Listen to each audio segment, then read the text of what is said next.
TV remote ભલે નજીક રહેતા, બધાને મારી વિનંતી છે, ટીવી જે દાડે મોકલો ને એ દાડે રિમોટ આપી જ દેવાનું. હા, ટીવી રિમોટ ભેગું જ દેવાનું. રિમોટ તમારે ઘેર ના રાખતા. પરિવારમાં ઝઘડા એના થાય છે. દીકરીઓને થોડી તાલીમ આપો સહનશીલતાની. એક ભાઈ હમણાં મને મળ્યા હતા. મેં દીકરીને હવે શું કરવાનું છે? મને કે લગ્નનું. મેં કીધું ઉંમર થઈ ગઈ ગોઠવાનું. મને કે હજી બધું શીખે છે. શું શીખે છે? એક એક્ટિવા શીખી ગઈ, બાઈક, લેપટોપ, થોડી રોટલીઓ શીખવાડો, થોડું પોતા મારતા શીખવાડો. અમદાવાદમાં એક છોકરી પોલીસ સ્ટેશને ગઈ. સાંભળજો ધ્યાનથી. પોલીસ કે બેન શું થયું? એ કે મારે ધણી વિરુદ્ધ કેસ નોંધાવો છે, મારા સાસરિયા વિરુદ્ધ કેસ નોંધાવો છે. એ કે કેમ? એ કે મને પોતું મારવાનું કીધું. અલા, પોતું મારવાનું કીધું, કેસ કરવાનો? હા. કે કેમ બેન પોતું મારવાનું કીધું? એ કે હું MBA થયેલી, મને બધું આવડે, MBA, અને હું પોતા મારું? MBA પોતા ના ફેરવે, પથારી ફેરવે. બોલો, પોતા મારવાનું કીધું, એમાં કેસ કર્યો ને ધણી સામે. શું તાલીમ આપી તમે આવી બધી? બધા દીકરા દીકરીઓને તાલીમ આપજો ભાઈ. છોકરાઓ, ખાલી છોકરીઓને નહીં, છોકરાઓને જ, બધાને. અને હવે તો જેટલાને પૈણવું હોય ને બધાને રસોઈ શીખવાડજો, કારણ કે નવા આવનારા કરશે કે નહીં નક્કી જ નથી. બધા ઝોમેટો સ્વિગી વાળા જ આવવાના છે, કશું આવડશે નહીં. શું કરવાનું? ભૂખ્યા રહેવું એના કરતા અત્યારથી થોડી શીખી લેવી. પરિવારની અંદર થોડીક સહનશીલતા અને તાલીમ આ જોઈશે. અમુક તો એટલા રાજી થઈ જાય. હમણાં એક ભાઈ પેંડાનું બોક્સ લઈને આવ્યા. શેના પેંડા? મને કે છૂટાછેડાના. અમારે આવાય ખાવા પડે છે. દૂધ છૂટાછેડાનામાં પેંડા હોય? મને કે 8 લાખ કહેતા હતા ને 50,000 પતિ. તમારું માર્જિન તો થોડું તો રાખવું પડે કે નહીં? તે અમને થોડા દઈ ગયા. MBA, બોલો, બંને MBA થયેલા. બીજા એક ડોક્ટર છે અમારા રાજકોટમાં, ડેન્ટિસ્ટ, પતિ પત્ની બંને ડેન્ટિસ્ટ, અને છૂટાછેડા લીધા. 8 વર્ષનો છોકરો. એ ડોક્ટર મારી પાસે આવ્યા હતા. મને કે સ્વામી હાથ જોવો ને. તો બધું હાથ પર શું જોવાનું? તો જોયું તો અહીંયા નખ મારેલા હતા. તો આ શું થયું? મને કે પત્નીએ નખોડિયા ભર્યા છે. પત્ની ઝઘડ્યા છે, એમાં પત્નીએ નખોડિયા ભર્યા ને તો નખના નિશાની થઈ ગઈ હતી. તો આ તો બહુ ભારે કહેવાય. મને કે ભારે ક્યાં બતાવ્યું છે? તો પાછળ છે. તો આ તો બહુ ખરાબ કહેવાય. તમારી પત્ની તમારા માટે પ્રેમ નથી. મને કે પ્રેમની શું વાત કરો છો? પ્રેમ લગ્ન છે, લવ મેરેજ છે. લવ મેરેજમાં એ પ્રોબ્લેમ થયા, સહનશીલતા નહોતી એટલે પ્રોબ્લેમ થયા. બધાને મારી વિનંતી છે, તાલીમ આપજો. નાની નાની બાબતે પક્ષ ન રાખવો, સહનશીલતાની તાલીમ. અને આપણો પરિવાર સુખી પરિવાર બનાવો હોય તો સત્સંગનો મુદ્દો ઉમેરવાનો છે. મારો પરિવાર સત્સંગી પરિવાર.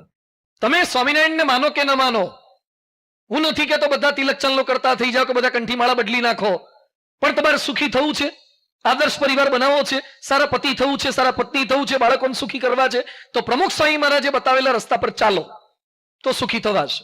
મહાન સ્વામી મહારાજ જે રસ્તો બતાવી રહ્યા છે, સ્વામીજીએ ઘર સભાનો રસ્તો કીધો છે, સત્સંગનો રસ્તો બતાવ્યો છે. બધા જ માણસો છે, દરેકના પ્રકૃતિ, સ્વભાવ, પ્રકૃતિ અલગ અલગ રહેવાનું, એ તમારે સહન કરવી જ પડે. 12 ગાઉ એ બોલી બદલે કે છે ને, 12 ગાઉ એ બોલી બદલે, તરવલ બદલે શાખા, બુઢાપામાં કેશ બદલે પણ લખણ ન બદલે લખા. વાંદરો ગયડો થાય ને તો યાર ગુલાટ મારવાનું ભૂલે નહીં. અમુક મોટી ઉંમરે પણ સ્વભાવ છોડતા નથી. ઘરમાં રહીને ખટપટ કર કર કર કરે કરે નડ નડ. કાલે મારે વિદ્યાનગર આણંદમાં અક્ષરધામમાં પ્રવચન હતું. આજે એક છોકરાએ મને ફોન કર્યો. મને કે સ્વામી મારી મમ્મીને લીધે ઘરમાં બહુ પ્રોબ્લેમ છે. શું પ્રોબ્લેમ છે? આજ મને મેસેજમાં વોટ્સએપમાં મોકલ્યું છે. મને કે આખો દાડો ઘરમાં કચ કચ કચ કર કર કર કરે છે, અને બહાર બેઠી બેઠી અમારા ઘરની બધી વાતો આખી સોસાયટી કે છે. બહાર બેઠા બેઠા ઘણા લોકો શાક નથી ફોલતા હોતા. સાસુ બેઠી બેઠી વહુના ફોતરા ખોલે, વહુ બેઠી બેઠી સાસુને ફોલે. તો બહાર બેઠા બેઠા પથારી ના ફેરવો કોકની. ઘરની વાતો ઘરમાં રાખો. પ્રકૃતિઓ તો હોય બધાની. એકવાર એક ઘરની અંદર ચોમાસું હતું અને પેલી લાઈટ જતી રહી, એટલે ઉપરના માળે કઈક ગાટલા બાટલા કઈક પલળતા નથી, જેવા માટે પત્ની કે હું જોઈ આવું. પતિ કે ઉભા રહો, અંધારું છો, જ્યાં ત્યાં પડશો, પાછા તાળું મારેલું છે. એ કે અમને ખબર નહીં પડતી હોય, આટલા વર્ષથી ઘરમાં રહીએ છીએ. એટલે પતિ તો એ ભેગા ગયા બત્તી લઈને, પત્ની ઉપર ગયા, તાળામાં ચાવી નાખવા જતા હતા. પતિએ બેટરી પકડી રાખી, પણ ચાવી જ ઊંધી ભરાઈ ભરાઈ કરે. ક્યાંથી લાગે? તે મિનિટ સુધી મચળ મચળ કરે, પછી ગુસ્સે થાય. આવા નવા તાળા છે, આવી નવી ચાવીઓ છે, ચોમાસામાં હરખી ભરાતી નથી. પતિને ખબર હતી ચાવી ખોટી નાખે છે, પણ એને લગ્ન થી 15 વર્ષ થઈ ગયા હતા, એટલે સમજી ગયા હતા બોલવામાં માલ નથી. બોલવાથી જ બબાલ થાય છે. આમાં બોલાય જ નહીં. જેમ કરતા એમ કરવા જ દેવાય, પડશે એવા દેવાશે. તોય પેલીથી ખુલી નહીં એટલે ગુસ્સે થતી હતી. એટલે પતિ કે જો આપની અનુમતિ હોય તો હું પ્રયત્ન કરું. તો પેલી પત્ની કે અમારાથી નથી ખુલ્યું, તમે ખોલવાના, લ્યો ખોલો તારે. એમ કહીને જુડો નાખ્યો પતિ હાથમાં. તે પતિએ લીધી ચાવી અને બેટરી ઘરવાળીને આપી. તે ઘરવાળી બેટરી પકડી રાખી, અંધારું હતું એટલે. અને પતિની ચાવી તો ખબર જ હતી એટલે ચાવી લઈને સીધી તાળામાં નાખી, ઘૂસી ગઈ અને તરત એક ધડાકે ખુલ્યું. એટલે પતિ આમ પત્ની સામે જોયું કે આમ કોંગ્રેચ્યુલેશન્સ, વેલ ડન, અભિનંદન આપશે. તે પત્નીએ શું કીધું? હરખી બત્તી પકડો તો તાળું ખુલે, બત્તી જ પકડી નથી પછી ક્યાંથી ખુલે? એટલે બત્તીઓ પકડવા જ તાળા ખુલે. આવા લોકોને બોલો તમે જ પૂગી વળો ને. હા, કેટલા વર્ષથી તમે પોગી વળો છો? પ્રકૃતિઓ બધાની જાત જાતની પ્રકૃતિ હોય છે. આ બધા માણસો પાસેથી કામ લેવાનું છે, બદલાશે નહીં બધા, એમાં જ રહેવાનું, એમાં જ આનંદથી રહેવાનું છે. પણ સત્સંગ કરીએ એટલે શું થાય કે બધાને અંતરદ્રષ્ટિ થાય કે મારી કંઈક ભૂલ છે. સભામાં સંતોના મુખે કથા વાર્તામાં ક્યાંક વાત આવી જાય. આપણે એવા દિવ્ય સત્સંગમાં છીએ. પ્રમુખ સ્વામી મહારાજ એવો સત્સંગ બતાવ્યો છે. તો આજે આટલી મોટી સંખ્યામાં આપણે બધા એકત્રિત થયા છીએ. પ્રમુખ સ્વામીની શતાબ્દી તો આવશે, પણ સાચી શતાબ્દી આપણું ઘર સંપીલું થાય ને એ શતાબ્દી છે. ગાંધીનગર અક્ષરધામમાં આતંકવાદીઓએ હુમલો કર્યો, સ્વામીજી ત્યાં પધાર્યા, બધે પુષ્પ છાંટ્યા. આતંકવાદી જ્યાં મર્યા હતા ને ત્યાં જઈને ફૂલ છાંટ્યા. કાર્યકર્તાઓ કે સ્વામી ત્યાં તો આતંકવાદી મર્યા હતા, ત્યાં શું ફૂલ છાંટો છો? સ્વામીજી કે આ જન્મે તો એને ખોટા કામ કર્યા છે, ભગવાનને પ્રાર્થના કરીએ કે સદબુદ્ધિ સૂજે ને પાપનું પ્રાયશ્ચિત કરે. શું સંત છે, પરમ હિતકારી સંત. પ્રમુખ સ્વામીજી મહારાજ આતંકવાદીને માફ કરી શકતા હોય તો તમે તમારી સાસુને કેમ દાઢમાં રાખો છો? તમે તમારી વહુને કેમ દાઢમાં રાખો છો? કેમ પરિવારની અંદર ઝઘડા બધા સતત થાય છે? તો માફ કરી દેવાની ભાવના રાખવી જોઈએ, સહન કરવું જોઈએ. આપણે તાલીમાં નથી, સહેજ બોલે ને તરત પાછા હરીસાઈ જવાનું. રામાયણમાં કેટલા સરસ પ્રસંગ આવે છે. સીતાજી 14 વર્ષ જંગલમાં ગયા રામની ભેગા. આજકાલની સીતા જાય રામ ભેગી, ખાલી બરફનો ઘોડો ન ખવડાયો ને એમાં ખોટું લાગે છે.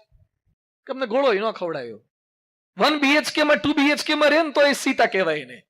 ઝઘડા થાય છે. 14 વર્ષ સીતા જંગલમાં રહ્યા છે કારણ કે એના મા બાપની તાલીમ હતી. સીતાજી જ્યારે મિથિલા છોડીને અયોધ્યા લગ્ન કરીને જતા હતા અને એ સમયે એના બાપ જનક અને સુનૈના કહે છે, બેટા આજ પછી તારું ગામ એ મિથિલા નથી, અયોધ્યા છે. તારા બાપ એ દશરથ, સુમિત્રા, કૌશલ્યા ને કઈ છે. ગમે તેટલી તકલીફ પડે પણ અયોધ્યાનો ઉંબરો ઓળંગવાનો સંકલ્પ ન કરતી. આ તાલીમ હતી. એટલે સીતા 14 વર્ષ ત્યાં ટક્યા. આજકાલની દીકરીઓ પરણીને જાય ત્યારે મા બાપ શું કહે છે? બેટા સેજ તકલીફ પડે મિસ કોલ કરજે, પછી રાખો સેમ્પલ ને ઘેર. મારી પાસે જેટલા ઝઘડાના કેસીસ આવે છે ને એમાં મેક્સિમમ છૂટાછેડામાં છોકરાઓના વાંક છે, પણ ક્યાંક ક્યાંક છોકરીઓના મા બાપના જાજા વાંક છે. 3 કલાક ઓનલાઈન એની માં જોડે રે, પછી ટકે ત્યાં સેમ્પલ. રોજ 2 કલાક 3 કલાક પૂછે, શું ખાધું, શું પીધું, કેટલું કામ કરાવડાયું, તું કરતી હતી તાર સાસુ શું કરતી હતી? એ હુતી હતી, લે જા તું જા ત્યાં કામ કરવા. એ હુતી હતી તો એ કે એની પાસે થોડું કરાવજે, પહેલેથી દબાયેલી ન રહેતી. આ તાલીમ આપવાની. હું તો અહીંયા જેટલા બેઠા છે મા બાપ બધાને કહું છું કે તમને તમારી દીકરી એટલી વાલી હોય ને, રોજ 2 કલાક ફોન કરવા જોઈતો હોય તો મહેરબાની કરીને પરણાવશો નહીં, ઘરમાં શોકેસમાં રાખી મૂકો.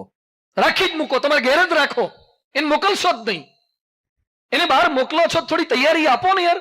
છોકરો રમવા જાય, મેદાનમાં રમવા જાય તો થોડો છોલાય, ગાડી લઈને જાય તો ગાડીને થોડું અથડાઈ કરે. એમ લગ્ન કરીને જાય છે તો આમે થોડું બોલે કરે. દારૂડિયો હોય, એનો ધણી વ્યભિચારી હોય, દુરાચારી હોય, ત્રાસ આપતા હોય તો પોલીસ કેસે થઈ શકે. પણ નાની નાની બાબતોમાં પક્ષ લેવાના, ઝઘડા કરાવડાવવાના. એક ભાઈ મારી પાસે આયા અને એની પત્ની છૂટાછેડાનો તકલીફ આવી થઈ ગઈ. કીધું કેમ આવું થયું? મને કે રિમોટ કંટ્રોલ એના બાપના ત્યાં જ છે, ટીવી અમારા ઘેર છે અને રિમોટ ત્યાં છે, બેઠા બેઠા ચેનલ બદલ્યા કરે છે.